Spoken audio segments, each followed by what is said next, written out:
Buen día a todos. Estamos aquí en otro bucle de este año 2022. Estamos aquí Alan Briceño y yo, Zaira Escobedo, como siempre, con un invitado muy especial, donde vamos a abordar un libro muy necesario para pensar la clínica psicoanalítica y la filosofía en, en nuestros días, en la actualidad. Es un libro que todo mundo necesita abrir, sobre todo los que practicamos clínica psicoanalítica y bueno, y filosofía. ¿Por qué? Porque es en relación a, a la filosofía contemporánea de la que vamos a estar hablando en este bucle. Y bueno, nuestro invitado se llama Omar Espinosa Cisneros, ¿sí? Hoy vamos a estar hablando con él de un libro que escribió Filosofía e Inscripción, Vida y Muerte en Tiempos de Excepción, ¿sí? Hola Omar, bienvenido a Bucle. Hola, hola, ¿cómo están? Qué gusto. Muchísimas gracias por la invitación, Zaira, Alan. Para mí es de verdad un gusto escucharlos y la introducción que haces es por demás generosa. Muchas gracias. Y bueno, para entrar un poquito, les hablo de Omar. ¿Quién es él? Bueno, él es docente de la Universidad Autónoma de Zacatecas. Este, Él es doctor también en teoría crítica. Además de este libro del que vamos a hablar hoy, él ha publicado varios libros, ¿sí? Como La ilusión moderna, Ensayo sobre la razón y el juego, y El cómplice y el perseguidor, también Arte y Poética en Julio Cortázar, entre otros textos. Y principalmente el que nos convoca hoy es Filosofía e Inscripción, Vida y Muerte en Tiempos de Excepción. Un libro, un libro que necesita ser leído forzosamente para todos aquellos que practicamos clínica psicoanalítica, obviamente para aquellos estudiosos también de la filosofía. ¿Por qué? Porque se van a encontrar en ese texto, ¿sí? Un enlace muy rico que hace Omar entre la filosofía y entre los malestares modernos, principalmente la violencia, ¿sí? Este, la violencia es algo que en México, en nuestro país, pues ya se ha detonado bastante, es algo es el pan de cada día y más en algunos estados de la República. Y bueno, aquí Omar lo trae, lo enlaza con la filosofía y a quienes estudiamos psicoanálisis nos convoca muchísimo porque nos hace pensar bastante en la clínica que ejercemos justo con esos sujetos que vienen padeciendo este malestar social en relación a la violencia que, pues que bueno, que nos va haciendo padecer cada día más, sufrir cada día más. Entonces, es, digamos, casi el pan de cada día. Supongo que en varios estados del país, en unos más, en otros menos, pero es algo con lo que desafortunadamente convivimos a diario. Y pues bueno, no les platico más. ¿Por qué? Porque es Omar quien queremos nos adentre a este texto que es Filosofía e Inscripción, Vida y Muerte en Tiempos de Excepción. Y bueno, Omar, justo vamos a arrancar con eso. ¿Por qué Filosofía e Inscripción está aquí? Ok, muchas gracias, Zaira. Bueno, creo que conviene comenzar hablando de la insuficiencia de algunos conceptos, ¿no? No somos un individuo cerrado, un indiviso, en el término literal al que se refiere la palabra. Somos más bien, más que una imagen de un objeto cerrado, terminado, redondo, sin escisiones. Conviene por mucho pensar que quizás justo sean las escisiones, las fisuras, como Leonard Cohen bien decía, ¿no? Lo que permite algo de luz, ¿no? Lo que permite algo de luz en la que nos nutrimos de las afecciones de otros también, ¿no? Entonces, conviene pensar diciendo que me parece que todos de alguna manera sufrimos de la violencia hoy, por sea vía directa o también por las afecciones de otros con quienes compartimos tiempo, espacio. Y esto nos toca a través de otros, nos toca a través de las voces que nos emplazan al hablar algo de esto, ¿no? Entonces, bueno, estas huellas que los otros dejan en nosotros, estas improntas que nos marcan, eh, son estas inscripciones que constituyen nuestra vivencia, ¿no? Nuestra experiencia en el sentido del instante. Eh, ¿Cómo traducir eso al lenguaje? ¿Cómo replicar, repetir esto que un viviente padece y volverlo eso inerte que es la escritura aparentemente, ¿no? Y que sin embargo, pues tiene la potencia de detonar pensamiento, afecciones, asociaciones en el otro lector, ¿no? Entonces, finalmente, pues la escritura se muestra como una forma de sobrevivir, pero quiero decir de vivir sobre incluso nuestra muerte, ¿no? La relación entre literatura y muerte me parece bien interesante. Pero bueno, Filosofía e Inscripción eh, es un libro que se titula así, aunque hay que matizar, hay quien ha estado, algunos lectores muy generosamente han dicho, creo que esto es filosofía contemporánea. Yo en lo personal, de pronto creo que es una filosofía, pero más bien literatura, ¿no? Más bien testimonio, más bien pensamiento. Y no la filosofía en el sentido sistemático que todavía algunos hegelianos este, imaginan, ¿no? O que algunos imaginamos hegelianamente, ¿no? Por no atribuírselo a un grupo. Entonces, bueno, es una filosofía plebeya, ¿no? Que de algún modo reconoce al que escribe como un obrero situado en una condición económica, social, determinada de algún modo por nuestra época, y que pretende también, como una de sus principales intenciones, hacer que esta filosofía escuche, se vea afectada por los problemas de nuestra cotidianidad, traduciéndolos con esa dificultad que implica nombrarlas, en una palabra potente, más que sistemática, más que... Yo a veces les advertía a algunos colegas, no se confunda, doctor, el libro, aunque se titula así, no es un libro de filosofía, es un libro de pensamiento. Entonces, bueno, yo quisiera enfatizar un poco esto y un montón de referencias que mi formación en filosofía implican inconscientemente a mi pensamiento y a mi escritura.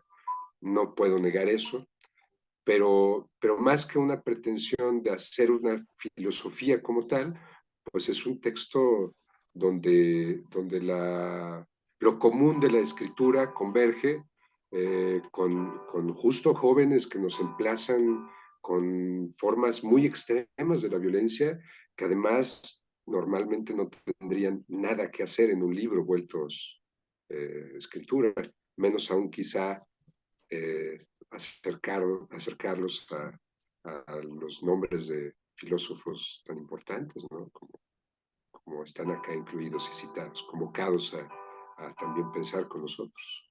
Más o menos por ahí, Zaira. Bien, Omar. Bueno, genial, agradecer aquí a Zaira, a Omar, que estén aquí en bucle y que estemos juntos todos aquí dialogando. Bueno, Omar, para mí es también un gusto agradecerte que estés aquí. Antes de empezar la grabación hablábamos con Zaira, hablábamos contigo un poco en mi encuentro contigo, que es un encuentro escritural, y después, bueno, te tengo que conocer hoy, entonces eso es también como un match, dirían ahora. Y bueno, Omar, yo quiero sacar algunas puntas de lo que yo te escuché en este ejercicio escritural. Y bueno, yo hablaba, lo comentábamos con Sai y también te lo compartí hace un momento. Hay algo en tu texto que está desarrollado de manera muy, muy interesante, sobre todo porque tú acabas de decir algo que me llamó mucho la atención, ¿no? Hay en filosofía una producción clásica, podríamos decir, pero hay otra forma de escribir, generar un testimonio, un escrito, donde ahí lo que falle o donde está el fallo es donde comienza como algo adveniente, ¿no? Hay algo que va a aparecer en cuanto que algo falla.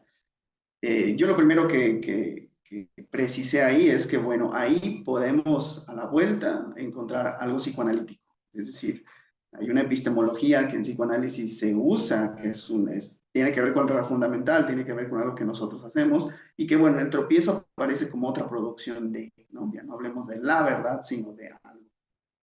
Y también hay varios momentos que, bueno, yo ahorita voy a hacer algo ahí como irte diciendo algunas cosas que yo vine pensando y que, bueno, aquí vamos a pensar entre todos. Y quiero sacar una cita que tú tienes aquí. Fue la primera cita que yo subrayé del texto, pero que, bueno, está introductoriamente y me parece que es potente, por eso quiero leerla. Dice, la vida desde lo subjetivo tampoco se deja administrar completamente. Pero a pesar de que ella nos opone sus propias fuerzas, sus propios enigmas, sus propias resistencias y dificultades, el mundo se recrea, aunque a cuentagotas, si nos apropiamos de la dificultad de vivir. Entiéndase, describir esa dificultad, justo a pesar de ella. Describir el malestar de la pregunta o del sentir que aún no encuentra la palabra para decirse, para articularse o comprenderse. Es, asimismo, un posible punto de partida. Bueno, cuando yo leía esta cita, yo dije, bueno, Omar, ahí está a la vuelta el psicoanálisis. Ahí es donde yo podría pensar que esto, en ese párrafo hay mucha cosa psicoanalítica, pero más allá de que haya psicoanálisis ahí o no, es que el psicoanálisis, la filosofía, la palabra, el lenguaje, está en la vida misma, pues. Es decir, ¿por qué el psicoanálisis puede ser un dispositivo para afrontar a la vida? Bueno, tal cual porque abre el enigma a lo insoportable de esta vida, ¿no? Es algo que psicoanálisis, si puede plantarse en un lugar ético, político, subversivo, es justamente para salir del derrotero, salir de esto que se nos monta, que se nos pone como la vida misma, que nos hace padecer, que nos hace sufrir, que nos hace ser violentos, que nos hace dividirnos entre nosotros, ¿no? Hay un gesto muy interesante ahí en el texto, en algo que tú retomas mucho, que yo lo he trabajado también, que tiene que ver con la producción común, el famoso nosotros, que el famoso nosotros, bueno, apunta obviamente a una producción ética, política, de puenteo lenguajero, ¿no? No puede haber un nosotros si no hay ni siquiera algo que se pueda puentear. El texto que tú desarrollas, bueno, todo el ensayo que tú hablas sobre la vida es importantísimo.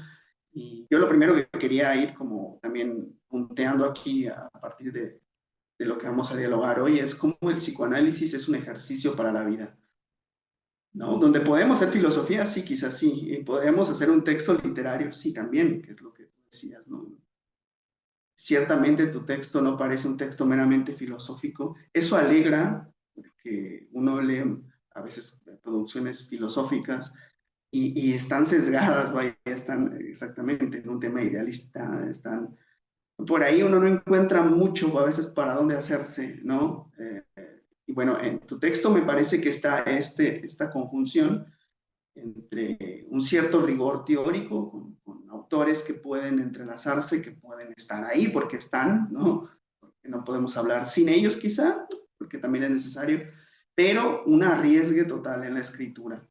Eh, algo que hay que resaltar de este texto que es precioso es que hay una serie al final, y yo le llamo serie también, porque hay una serie de testimonios. Omar recoge testimonios de un hecho de vergüenza en México. ¿No? Tú lo nombraste así como vergüenza, y coincido contigo, es un hecho avergonzante. Por lo cual, bueno, estamos también cerca de algo que pasó recién, ¿no? Estamos grabando este cumple en octubre del 22, y bueno, acaba de ser cierta fecha, ¿no? que convoca de nuevo eso. Entonces me parece que también hay ahí una liga interesantísima, porque Omar se pone a transcribir testimonios. Omar aparece como un archivista geneólogo, ahí en el sentido Foucaultiano también del término, porque para leer eso se necesita pensar con la época. Eso es algo que la filosofía y el psicoanálisis debemos de saber todo el tiempo. Si no pensamos el malestar con todo lo que está afuera, no puede haber clínica. No hay clínica. Entonces, bueno, primero yo quiero arrancar con eso. Muchísimas gracias, Alan. ¿En qué página está eso, oye? 25. ¿Cuál? 25. 25. Sí, pues varias cosas. Has dicho ya un montón de cosas, ¿no? Eh, por ahí comienza otro apartadito Heidegger, citando a Heidegger, dice, toda la filosofía es una filosofía de la vida, ¿no? Es el único tema, ¿no? Y esto da que pensar, ¿no? Porque un concepto que Heidegger mismo, en torno al cual él mismo gira, pero que pareciera quedar en otro lugar tras su pensamiento justo, el concepto de ser, que además se confunde con entes, ¿no? Con seres, como si fueran mónadas aisladas, individuales, ¿no? Sin conexión. Y bueno, pues pensándonos así, pues sería fácil ilusionarnos con que podemos administrar a los sujetos y lo que de ellos subyace en un núcleo imaginario, ¿no? Pero, pero el asunto es justo que la palabra nos atraviesa, ¿no? Que la falta nos atraviesa, porque ojalá fuera solo la palabra, ¿no? La falta de una palabra que de verdad nos permita eh, grasp, pienso en inglés, agarrar lo que queremos decir, ¿no? Lograr articularlo. Eh, ojalá fuéramos de verdad un zoólogo, un animal racional que siempre encuentra esas palabras, ¿no? Que requiere para pensar y para pensarse, por lo tanto. Pero es la falta lo que lo complica todo, ¿no? Eh, quizá por ahí, creo que es de Agamben, de donde tengo esta idea hace ya algunos años, creo que en este libro de Infancia e Historia, plantea, a lo mejor es en otro, plantea esta idea de que quizá la experiencia más humana no sea la de tener siempre una palabra para decir y la claridad para decir las palabras que se requieren al describir algo, al emitir un juicio sobre algo, sino que quizá justo la experiencia humana por excelencia sea la de no encontrar las palabras justas para decir lo que nos pasa, ¿no? Entonces creo que hay que insistir porque nos podemos fácilmente ilusionar de vuelta, especialmente los estudios, las autoridades, las licencias académicas, fácilmente nos crean la ilusión de tener siempre algo que decir, ¿no? Y algo justo y claro e importante. Y pues se requiere mucho silencio y se requiere mucha angustia para ir encontrando algo, algo verdadero, auténtico y verdadero con minúsculas, quizá, ¿no? Por supuesto, pero algo verdadero, algo franco e importante que decir. Eh, esta dimensión archivista que mencionas eh, es extraña, es complicada. Eh, me decía Marco Piacentier, un colega que trabaja en Helsinki y que también en varios momentos, que él encontraba aquí algo como esta filosofía que Foucault imaginaba y que se confunde con literatura e incluso con periodismo, ¿no? Cuando me dijo eso, yo quise decirle, Marco, no vuelvas a decir eso y menos en México algún día, por favor. ¿Por qué? Porque eso pone las cosas de otro color, ¿no? Y bueno, por eso también hay una intervención en estos testimonios donde algunos significantes están tachados, ¿no? Y esto fue a solicitud de mis lectores, ¿no? Porque Jessica Beckerman, psicoanalista, Guillermo Pereira, quienes me acompañaron junto a Felipe Victoriano, un poco redactando este libro en su versión preliminar, que fue mi tesis doctoral. Y ellos decían, esto está muy, muy fuerte y es muy interesante y de verdad hay una cosa que nos surge pensar de lo que estos jóvenes están diciendo sobre su experiencia con la violencia y con algo, como has dicho, que nos debe encarar para producir una vergüenza histórica que ojalá no hubiera sido, ¿no? Pero que ahí está, por lo tanto nos emplaza. Pero me decían, pero, pero esto nos da miedo, ¿no? Y recuerdo mucho escuchar a Jessica Beckerman, la primera vez que hablé con ella por teléfono, decirme, es que estoy leyendo tus textos y las transcripciones. Estaba yo en el Centro Cultural de Tlatelolco, en un coloquio del doctorado, y lo que escuchaba de ella era pedirme eh, que buscáramos la manera de que esos testimonios tuvieran cierto velo, ¿no? Porque el riesgo que de ahí se podría desprender, pues era preocupante, ¿no? Yo entendí totalmente lo que ella decía, yo mismo no sabía qué hacer con esto.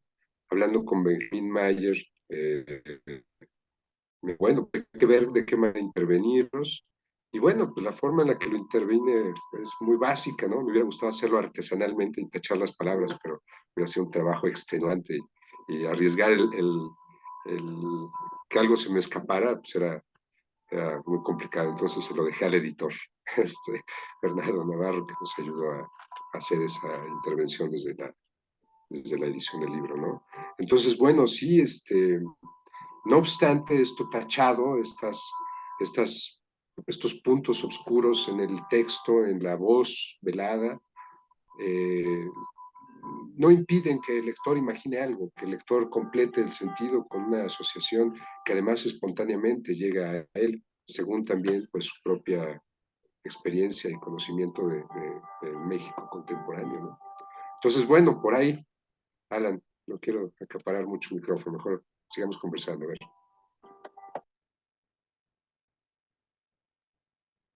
Justo con respecto a este apartado que nombra Alan con respecto a la vida, yo puntué o me quedé ahí con esta frase, ¿no? La vida como un movimiento, que es algo que Omar cita así textual. La vida es indefinible porque es un movimiento, ¿sí? A mí me hacía pensar, al menos en aspectos acá clínicos, que lo vinculaba justo al deseo, ¿no? Justo al deseo, justo a la cura, esa cura, ese deseo que habita en el sujeto, este, bueno, la cura, digamos, se va construyendo o constituyendo, ¿sí? Me hacía pensar justo en la práctica clínica, ¿no? Que nosotros en nuestro quehacer, lo que estamos generando justo es un movimiento, ¿no? Y justo en este libro, Omar de lo que habla es hacer pensar al lector, mover al lector a partir de lo que hay ahí, que a veces estos testimonios que él narra, bueno, es un testimonio en relación al crimen organizado y es un testimonio en relación a un caso de Ayotzinapa, ¿no? Ambos, de los que él fue testigo al escucharlos, ¿no? Entonces, justo me hacía pensar eso, ¿no? Que el clínico, el analista, lo que está intentando producir es un movimiento en ese padecimiento, un cambio de posición. Y justo este libro, que está también muy bien referenciado, o sea, Omar nos da bastante riqueza de autores, o sea, piensa con autores, con filósofos, este, y, y lo que intenta transmitir es que la sociedad también se mueva, ¿no? El lector se mueva, justo como el analista también intenta producir eso en su paciente, ¿no? ¿Por qué? Porque de lo contrario lo dejamos, digamos, a la muerte, ¿no? Al estancamiento, al padecimiento este, total, que se quede ahí. Entonces yo destaco, puntúo en esta frase que a mí me hizo bastante ruido, la vida como un movimiento, en relación o la enlazo a la cura que intentamos constituir y al deseo que está habitando en el sujeto, ¿sí? Que claro, va a estar obstaculizado por este malestar social, pero que justo intentamos producir otra posición, ¿no? Con lo que hay, con lo que está ahí, producir otra posición en el sujeto, que es justo lo que está intentando también Omar producir en el lector, ¿no? Otra posición. Ve, ahí están las cosas, ahí está el malestar, ¿sí? Vamos a intentar producir otra mirada. Ustedes lo nombran muy bien como una vergüenza, ¿no? Una vergüenza histórica que no debe de estar pasada desapercibida. Estos testimonios que Omar nos narra, nos transcribe, para algunos estados de la República y algunos municipios en particular, es el pan de cada día, ¿sí? Pero estamos tan introducidos en ese contexto que, como comúnmente se dice, normalizamos eso ya. Forma ya parte de nuestro quehacer diario, que tan introducidos estamos ya en estos acontecimientos de tanta violencia, que los dejamos pasar ya. O sea, que es como si nos pusiéramos una especie de venda y es, un muerto en la esquina, típico, normal. Y me parece que aquí Omar intenta detener puntuando justo en esta frase que a mí me gustó bastante, la vida como un movimiento. ¿Sí? Vamos a seguir aún y en esos momentos tan desgarradores, intentando producir vida ahí. ¿Cómo? Deteniéndonos a pensar, ¿no? A pensar, a reflexionar, a producir un cambio de posición. Sí, bueno, es muy interesante esto desde la mirada de Nietzsche, desde la mirada eh, pues de Roberto Espósito, ¿no? Eh, creemos que no prestando atención a las cosas nos salvamos de ellas, ¿no? No dejan de estar ahí, dejan de tocarnos, de afectarnos. Y es justo lo contrario, ¿no? En realidad, creo que a mí me detuvo de golpe, ¿no? Escuchar en la cotidianidad un poco de las clases eh, y pues bueno, de los intertiempos ahí entre clases y demás. De pronto algunos jóvenes, ¿no? Y te para de seco y te nubla, ¿no? Las inercias que traes y los intereses que traes y te va emplazando, ¿no? Te va solicitando una respuesta, ¿no? Eh, creo que efectivamente el libro intenta tocarnos, trastocarnos, movernos, e incluso sé que hay momentos que nos conmueven y eh, intenta no hacernos permanecer los mismos, ¿no? Intenta ser un dispositivo que nos afecte. Y en ese sentido, por eso también quizá delesianamente me parezca más afín a un texto literario que produce afectos, afecciones y una serie de perceptos, ¿no? También, como dice Deleuze y Guattari en este texto de que es la filosofía. Y bueno, la tarea de la filosofía en contraparte con la del arte, pues sería la de crear conceptos, ¿no? Si este es un libro que afecta, que produce afecciones, ahora hay que recordar esto, ¿no? El arte robustece y hace posible cosas para el pensamiento que no ya el sistema, ¿no?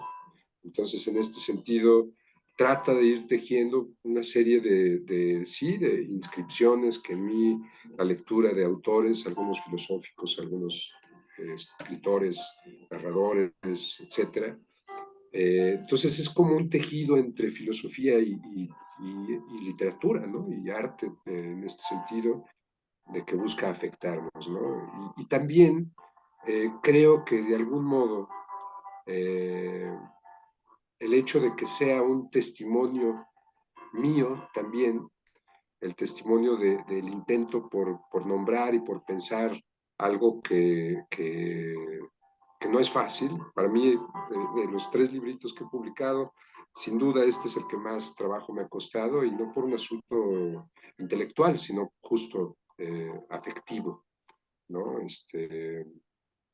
Entonces, el hecho de que sea un testimonio de pensamiento, de intento por pensar, creo que también lo vuelve un texto que pega, que impacta, ¿no? Recuerdo un comentario de Benjamín Mayer, decía, creo que en la primera presentación que tuvimos del libro, que era un libro caratazo, decía él. Y bueno, quizás sí, pero no es un caratazo, digamos, que sea mero entrenamiento, que sea mera simulación, sino para mí vitalmente también era un defenderme, ¿no? Tratar de decir o de pensar con gracia algo sumamente vergonzoso, ha sido una tarea complicada, no sé si lograda del todo, ¿no?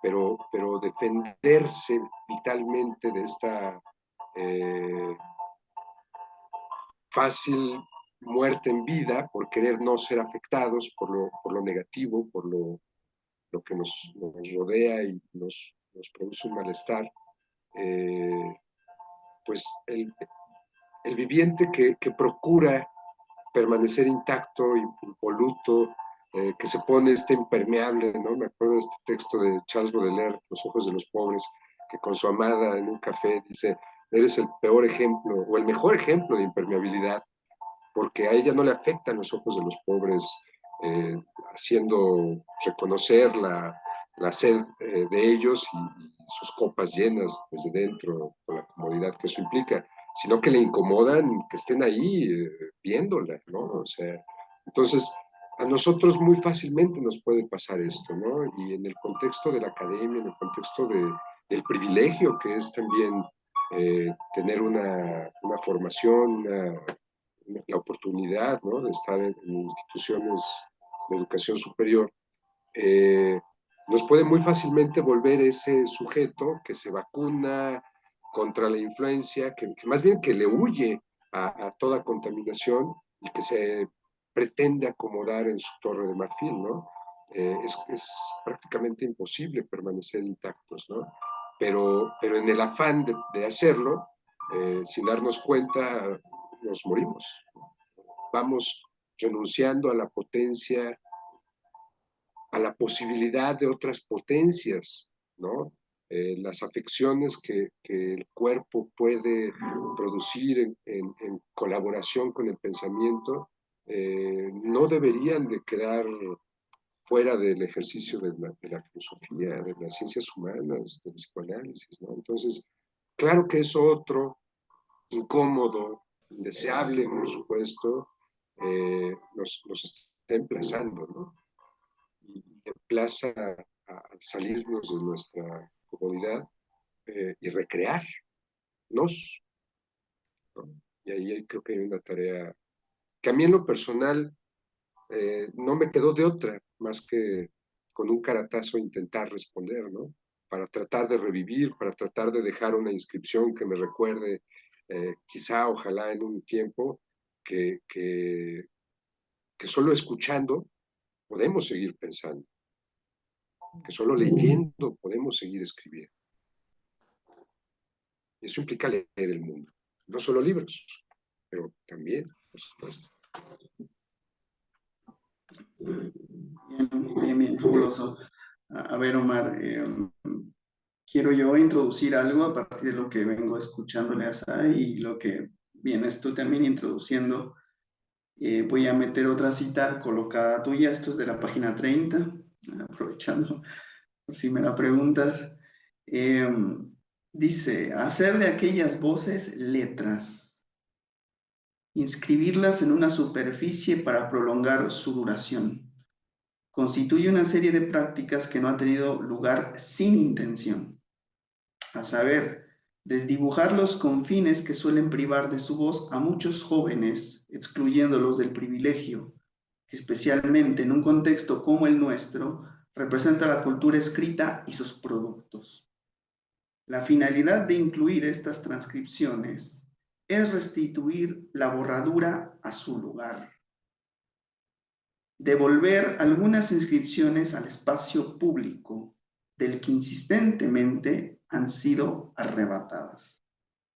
En el gesto de inscribir estas narraciones mediante letras, algo resiste su desaparición. Cuando hablábamos de la voz, de esto que tú ponías ahí, que bueno, editorialmente, digamos que se ponía una negrita, ¿no? Una oscuridad ahí. Y es lo que tú dijiste también cuando explicabas eso, que me llamó mucho la atención, es decir, el lector que está introducido en el texto puede inferir qué iba a decirse ahí. Bueno, ahí aparece algo muy psicoanalítico también, que es aquel que está leyendo un texto, aquel que está escuchando un texto histórico, por ahí sabe que la letra, la palabra anterior sucede a la que viene, es decir, como si uno cuando está escuchando algo, cuando es testigo de algo, uno sabe que está a punto de llegar a un lugar donde un paciente o algo va a pasar, ¿no? Es como estar dentro de cualquier escena, y en una escena hay una escritura. Entonces, cuando tú decías eso, me hiciste pensar por lo menos en dos momentos en los que socialmente podemos aparecer cada uno de nosotros. Y el primero es estar dentro de una textualidad histórica, cultural, y también no tener la capacidad de leer eso, ¿no? De leer el mundo, de leer lo que nos pasa, de leer lo que se sufre, de leer el México miserable en el que vivimos, ¿no? México en el de todos los días, ¿no? Say lo decía con una frase que usamos en México, bueno, tenemos algunos escritores ahí de Latinoamérica, Argentina, en México, usamos mucho esto de decir el pan de cada día, como para decir que es el pan que nos comemos, es decir, el pan con el que vas y lo consumes, pero es eso justamente, aquí no hay que consumir eso, habría que decir ese pan ya me tiene podrido, pues, ¿no? Es decir, ese pan no se debe de comer, ¿no? Si por ahí no lo da la producción capital, cultural, histórica, el sufrimiento de violencia, de todo lo que está en el país, pero habría que decir, no hay que tragarnos eso ya, ¿no? Y comienza con esa producción de escritura, ¿no? De un gesto de inscribir, decías tú. Me parece muy lindo cuando tú dices inscribir, porque me parece que ahí haces una conjunción filosófica, política y ética, es decir, porque pudiste haber dicho, como lo dices, en otra manera de escribir, dices escribir algo, sí. Sí es una escritura, pero inscribir tiene que ver con hasta con momentos psicoanalíticos, ¿no? Es un psicoanálisis, por ahí lo sabemos epistemológicamente, pero también es lo más interesante es que en las ciencias sociales aparece eso, ¿no? Una ciencia social contemporánea tiene que saber que la cosa se tiene que inscribir, ¿no? Y que esa inscripción tiene que ver con la particularidad de la intención de ese estudio, ¿no? La intención de leer al mundo, que no es poca cosa, ¿no? Por supuesto que no es poca cosa, es un acto, bueno, yo me atrevería a decir, sí, es un acto subversivo también.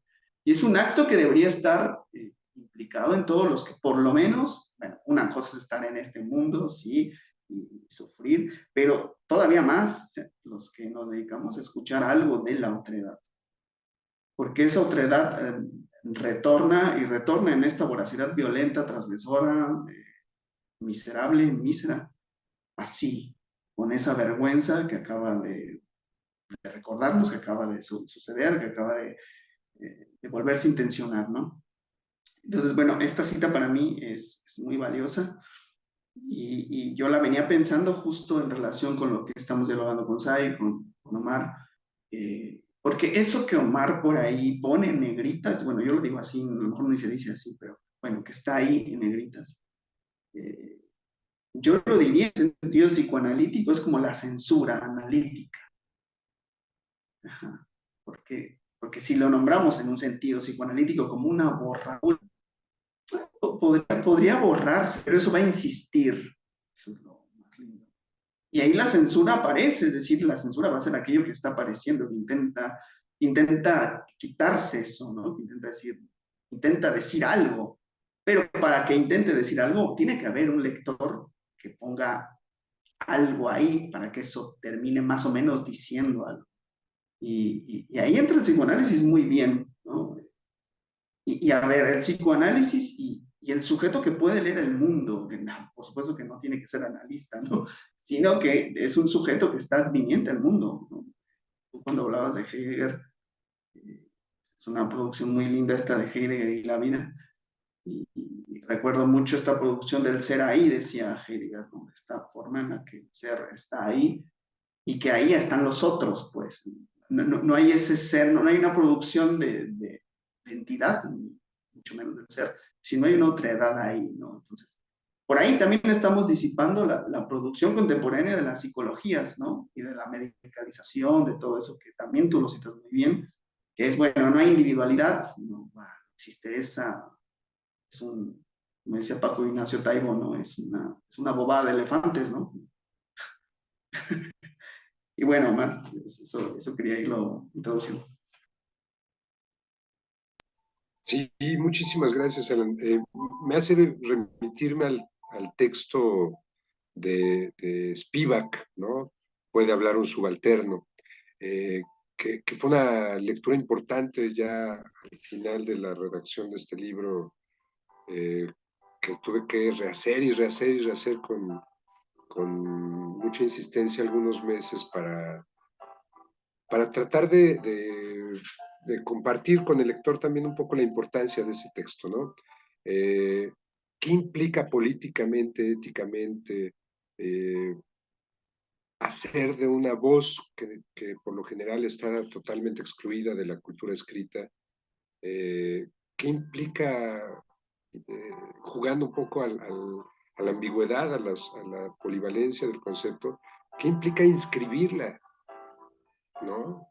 En un contexto donde la filosofía, el psicoanálisis, la pregunta por la vida, eh, está, digamos, como eje, ¿no?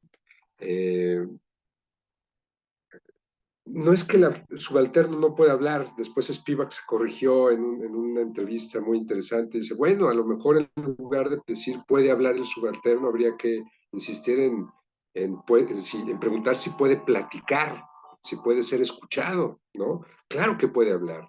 A lo mejor el verbo speak, que utilizaba ella en el 86, si no me equivoco, cuando publica este texto, no es el más afortunado, ¿no?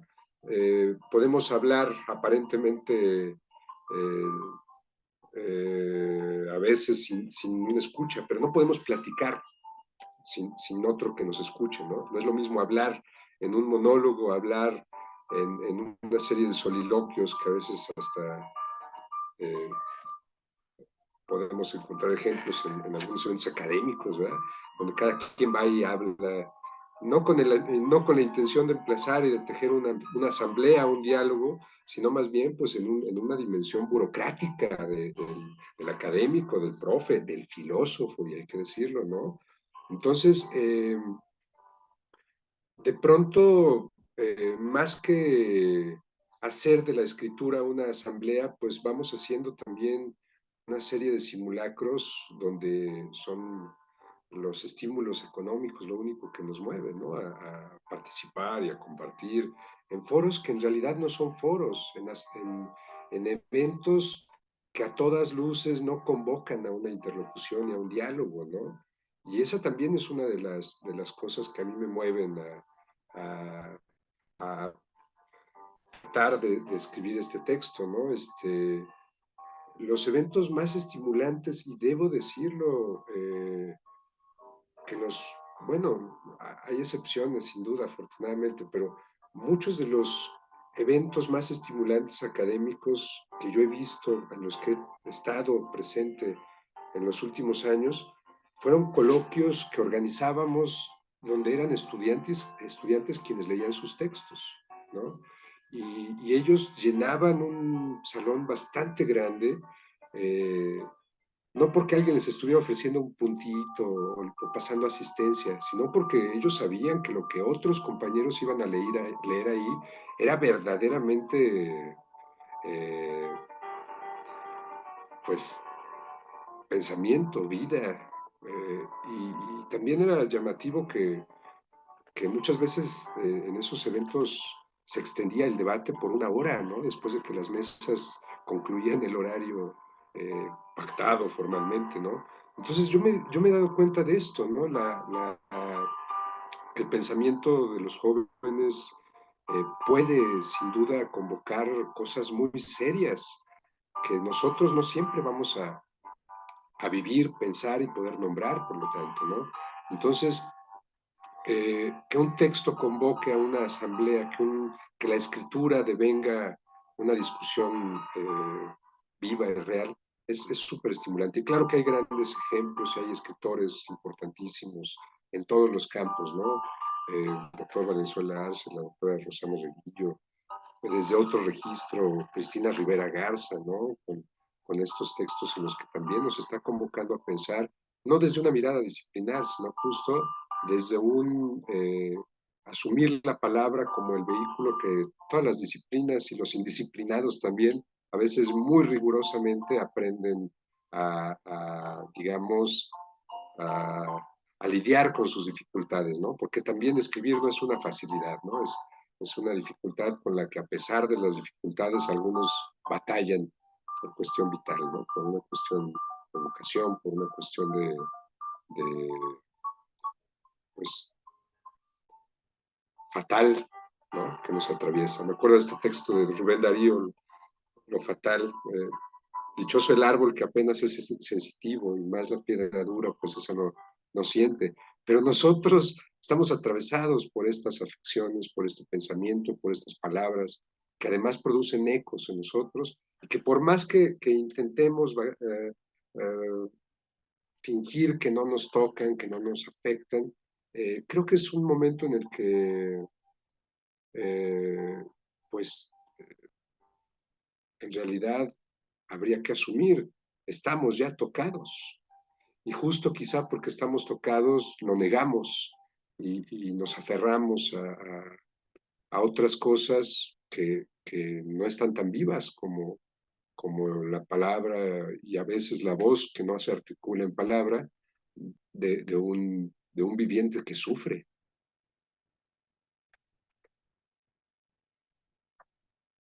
Así es, y como bien lo mencionas, ¿no? Aquí en tu texto, hay quienes buscan ser escuchados y en cambio son diagnosticados, ¿no? Diagnosticados, clasificados, categorizados, excluidos, sí, que digamos, no está exento de hacer eso la psicología, el psicoanálisis, incluso la filosofía. Y a mí me parece que tu texto convoca eso, ¿no? Dar un lugar a eso que digamos, es, digamos, el mal puesto en violencia, dar un lugar, pero no para categorizarlo. ¿Por qué? Porque justo eso cierra el pensamiento, ¿no? Cierra el pensamiento, cierra la vida, mata, digamos, mata, no produce movimiento. Y a mí me parece que pues, la psicología misma y el psicoanálisis no está exento de caer en esas categorizaciones. ¿Por qué? Justo uno de los casos que tú citas aquí, pues tiene relación con el crimen organizado, ¿no? Como pues el chico quien tú entrevistas, pues narra cómo fue su entrada ahí, ¿no? Donde no está involucrado una especie de pulsión de muerte que a veces se le puede poner ahí, que el mismo psicoanalista puede poner ahí, es pulsión de muerte la que lo llevó a estar en esos grupos delictivos por la adrenalina que puedes sentir y todo eso, o sea, no, para nada, o sea, fue un contexto social, político, económico, el que lo lleva a ser, digamos, presa fácil de ese tipo de organizaciones, ¿no? Hasta el hecho de, nombras tú como, de no tener un recurso económico, el intento de sobrevivir. Yo lo leo incluso hasta el caso que narras aquí del chico que entra al crimen organizado, es un intento de supervivencia, ¿sí? Un intento de supervivencia por cómo el contexto social se encuentra, ¿no? Donde no hay, bueno, con buenas condiciones para el trabajador, donde el trabajador se convierte en un esclavo, y no solo el trabajador de una empresa, el trabajador de una institución educativa, un docente, cualquiera, un docente que se supone es un divulgador, ¿no? Un divulgador que posibilita el pensamiento, ¿no?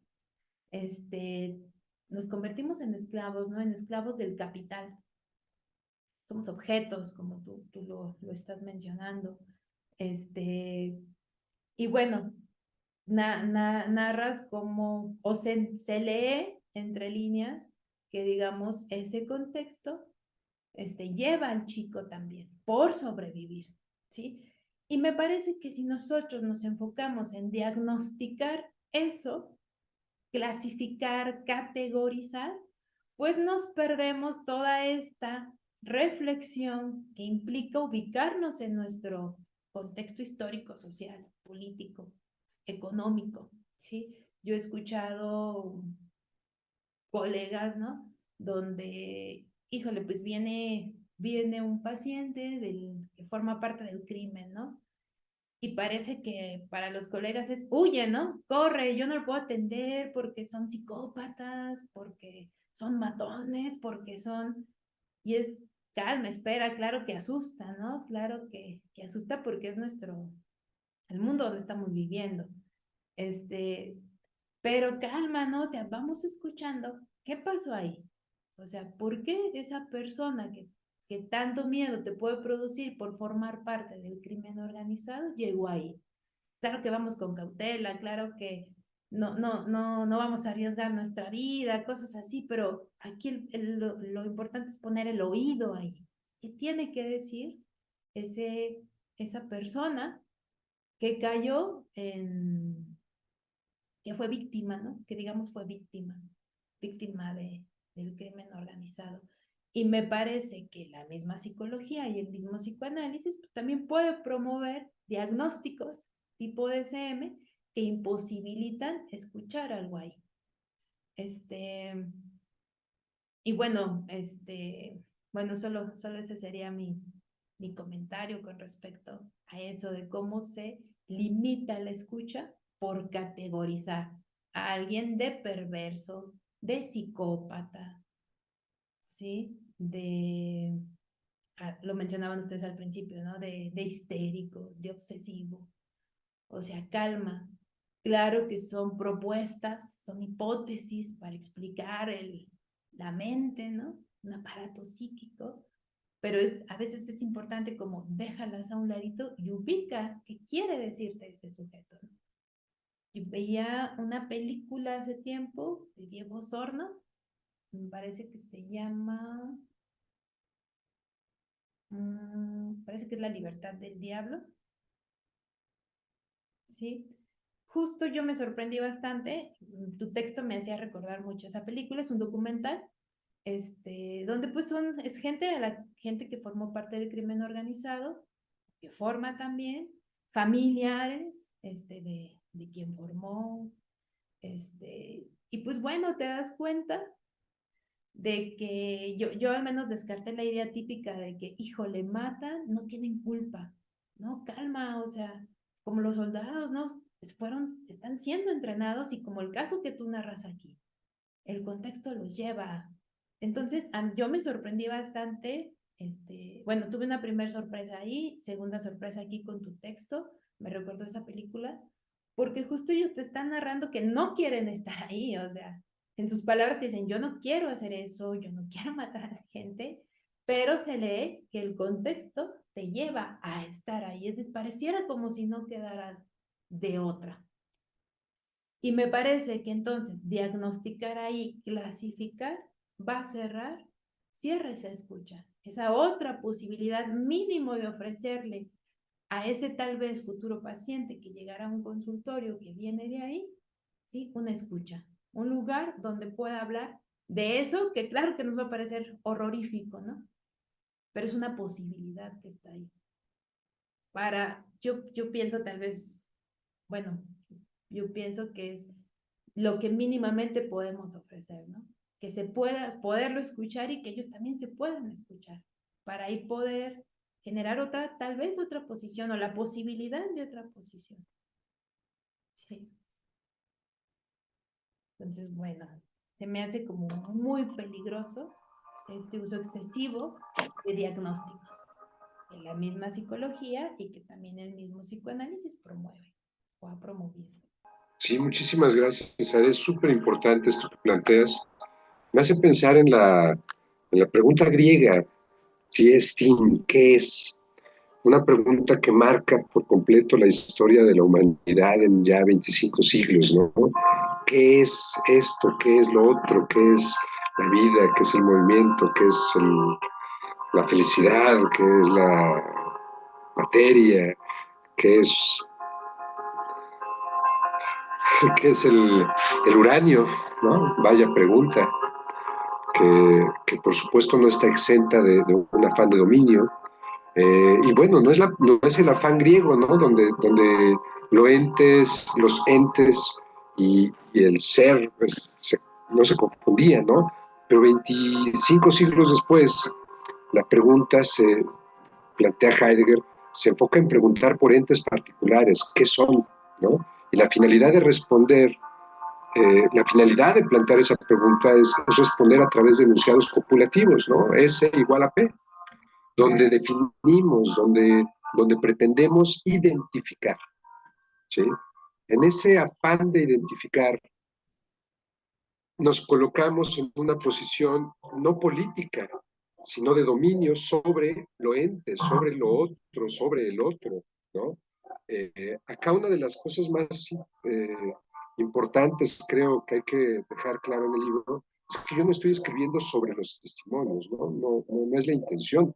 Yo no estoy sobre ellos hablando y hay que jugar con la palabra, es decir, no estoy por encima, ¿no? Al contrario, estamos en el mismo mundo, aunque nos duela admitirlo. Claro que hay diferentes coordenadas en ese mundo, pero es el mundo en el que estamos, ¿no?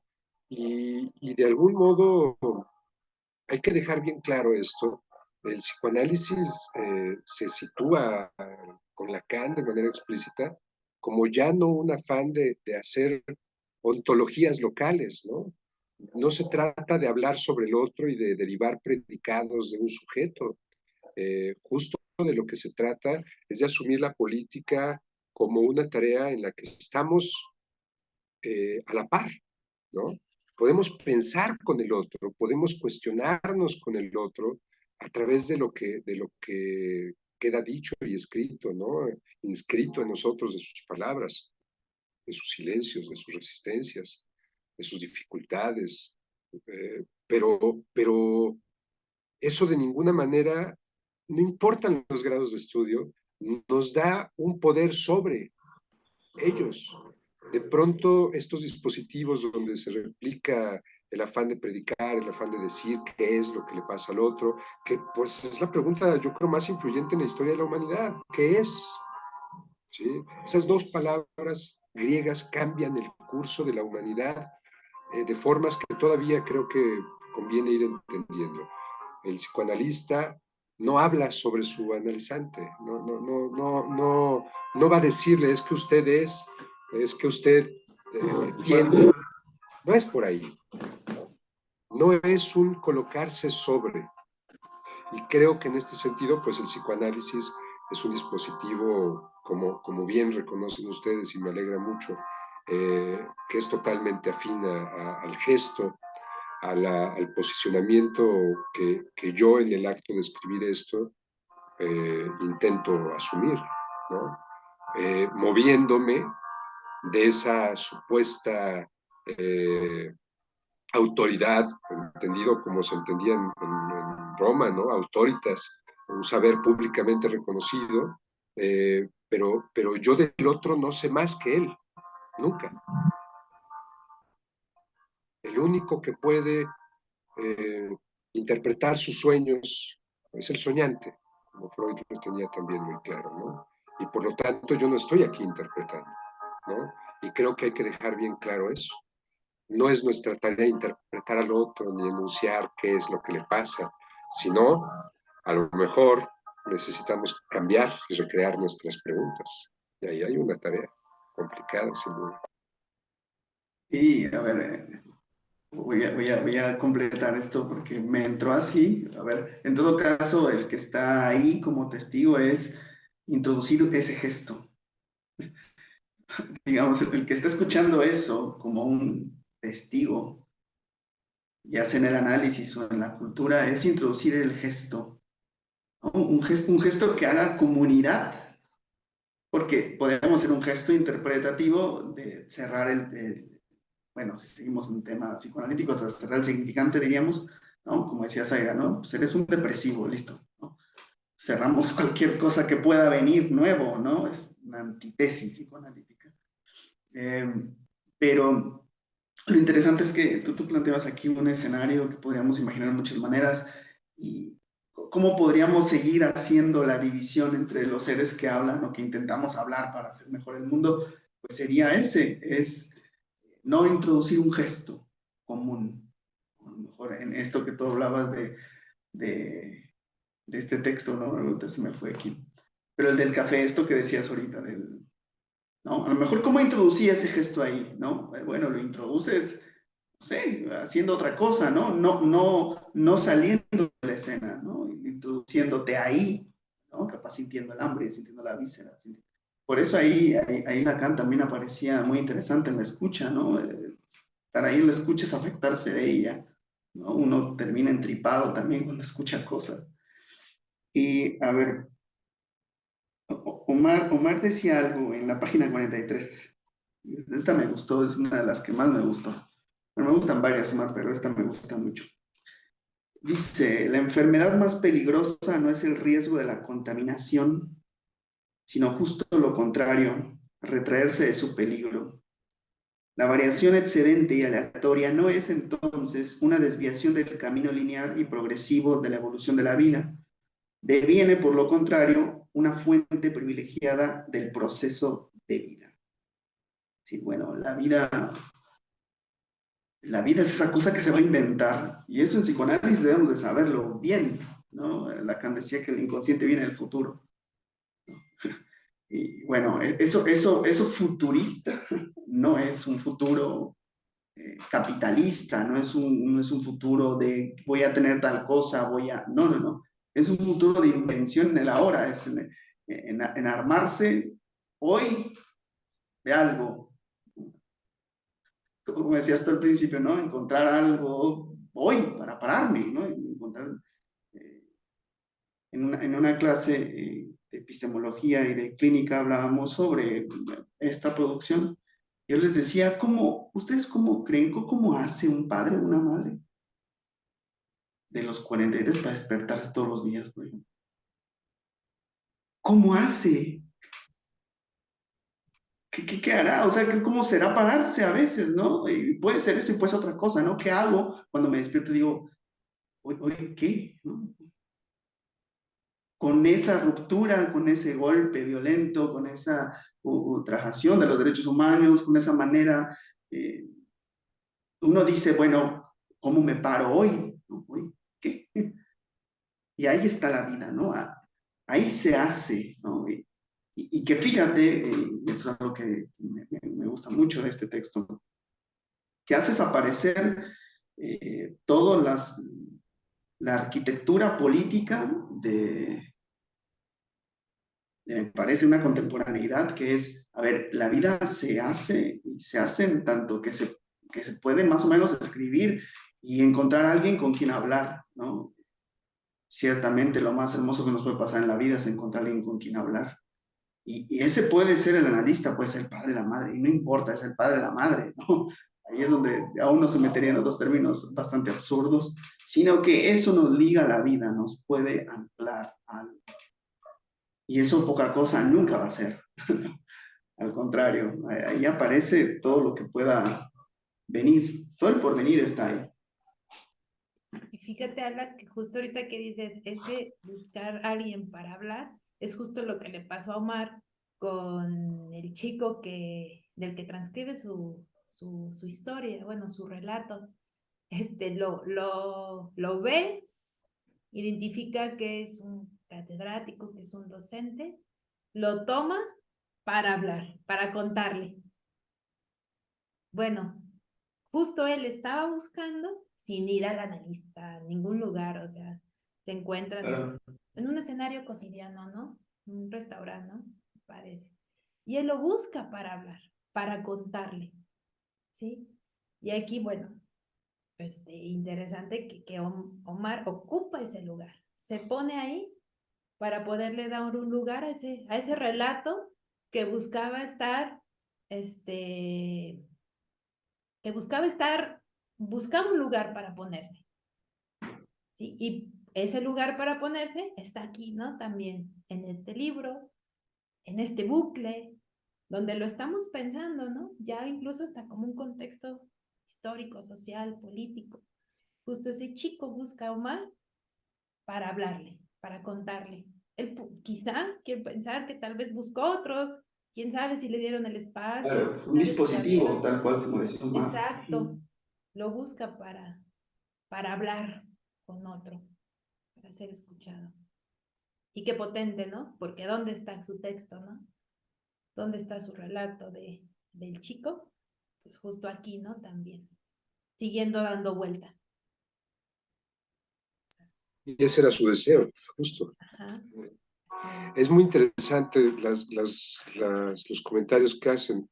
En esta página 43 que citabas, Alan, estoy yo citando a Marco Piasantier, y bueno, es una traducción mía, el texto creo que está en inglés, no me acuerdo si está en inglés o en italiano, inglés. Eh, y quiero leer un parrafito muy breve. Dice Marco en un texto titulado The Vital Error, el error vital. La vida no tiene como meta ningún ideal o tipo definitivo. Como una viajera o vagabunda, wanderer es la palabra en inglés. La vida pertenece no a un lugar, sino al viaje mismo. Está caracterizada por un constante proceso de transformación que no tiende hacia una forma o destino final. La falta de una forma final que alcanzar es lo que hace de la vida una fuerza ciega que nunca se compromete con un destino estable, ¿no? A mí me recordaba un poco a Schopenhauer y tengo pendiente hablar de esto con Marco, pero la fuerza irracional y ciega, ¿no? Que sería la voluntad y que nos mueve, es la vida.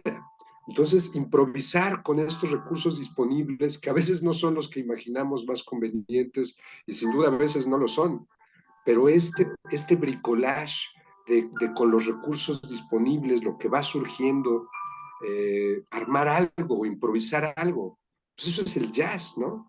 Eso es la posibilidad de las llamadas artes performativas que en el acto improvisan la posibilidad de una recreación, ¿no?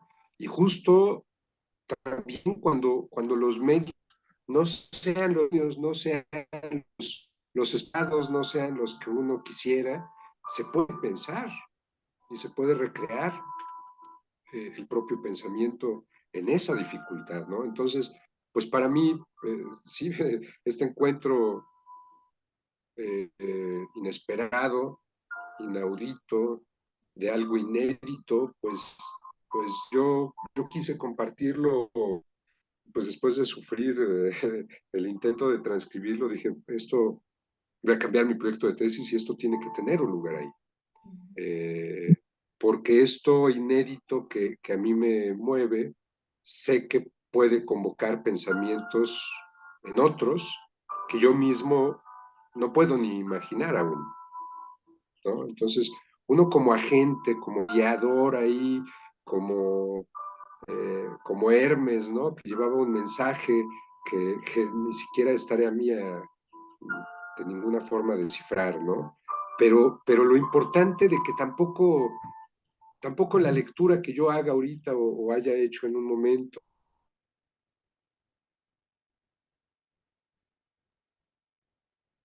como el poema Ítaca, subraya la mayor importancia de ir de camino, llegar a la meta de ese paseo y de ese camino, ¿no? La vida quizá sea pasearse por nuestros propios pensamientos y por las dificultades de nombrarlos, ¿no? Y en este sentido, este pasearse es un verbo bien interesante porque no hay un sujeto, ¿no? ¿Quién es el sujeto y quién es el objeto en este pasearse? Pregunta Agamben. Sí, Agamben. Eh, pues no hay sujeto, no hay un objeto, es el mismo, ¿no? Es la vida, ¿no? Entonces, pensarnos, improvisar un pensamiento sobre la marcha de la vida, pues es tarea de todos, ¿no? Tampoco es un asunto del que tengamos el monopolio ninguna disciplina.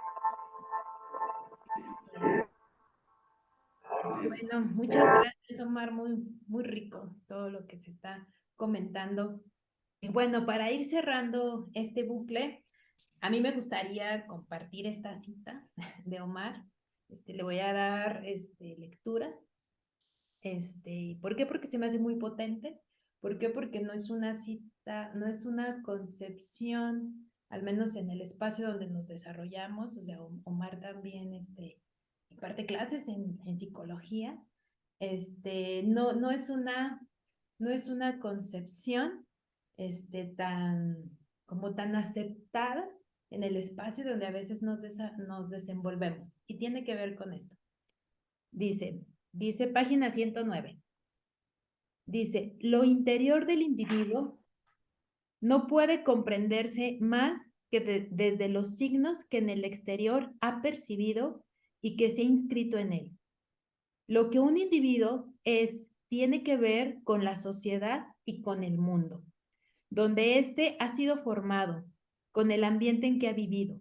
Lo que llamamos interior de alguien es producto de lo exterior a lo que ha estado expuesto. Ni la ideología, ni la forma de pensar, ni el gusto son asuntos personales. Son en todo caso culturales. Lo exterior es a su vez producto de lo que otros, impulsados por lo singular que los mueve, han realizado en el mundo. ¿Por qué menciono que no es tan aceptada en nuestro espacio? Por la idea de contextualizar lo interior a un cuerpo, a un cerebro, ¿sí? Lo que el neurotransmisor te dice, eso es lo que es un sujeto, lo que está adentro. Entonces, a mí esta idea se me hace muy potente, para pensar justo de qué estamos hechos, ¿no? No solo de cuerpo, de materia, de cerebro, donde se ubica, digamos, a la mente, ¿no? Sino que estamos hechos justo de un discurso, ¿no? De un discurso que está en el exterior y que produce un interior, pero no precisamente es absolutamente el interior de la carne, ¿no? Esa idea se me hace muy, muy potente, Omar, que la hayas puesto porque nos hace pensar nuestro lugar o nos hace pensar el sujeto con el que trabajamos, ¿no? Tanto en la clínica, tanto en la filosofía, ¿sí? ¿Cómo ves? Claro, y el proyecto que somos, ¿verdad? Exactamente. Porque si bien ese contexto nos marca, nos deja huellas, inscripciones y nos vuelve replicantes, es en la variación, es decir, en el error que no se replica perfectamente a aquello que nos marca, donde surge una posibilidad, ¿no? Es en esas variaciones que hay una esperanza. Entonces, afortunadamente no estamos determinados pero por supuesto sí marcados e influidos de muy variadas formas. Así es. Claro que sí. Bueno, ahí está el cierre, fabuloso, Omar. Muchas gracias. Muchas gracias a todos, a ustedes, Alan, Zaira, y pues a su audiencia. Es un gusto estar acá con ustedes conversando. Gracias a ti, Omar, por tu disponibilidad, por compartirnos tu libro, por obsequiármelo, por permitir que estuviera aquí en Bucle. Otro detalle, si alguien lo quiere adquirir, Omar, ¿cómo lo puede hacer? ¿Dónde te puede contactar o dónde se puede conseguir? Pues si quieren les paso mi dirección de correo electrónico. Yo estoy no tengo muchas redes, uso solo Facebook, ahí interactúo en grupos con mis estudiantes hace 11 años. Compartimos, intercambiamos muchos textos. Entonces es la única red social que uso. Me encuentran con mi nombre, Omar Espinosa. Eh, la imagen es un barco que ha naufragado en una muy bonita playa de Guerrero. Entonces, Omar Espinosa, mi correo es omar.espinosa@uaz.edu.mx y con gusto, si a alguien le interesa el libro, les puedo hacer llegar ejemplares. Bueno, muchas gracias, Omar.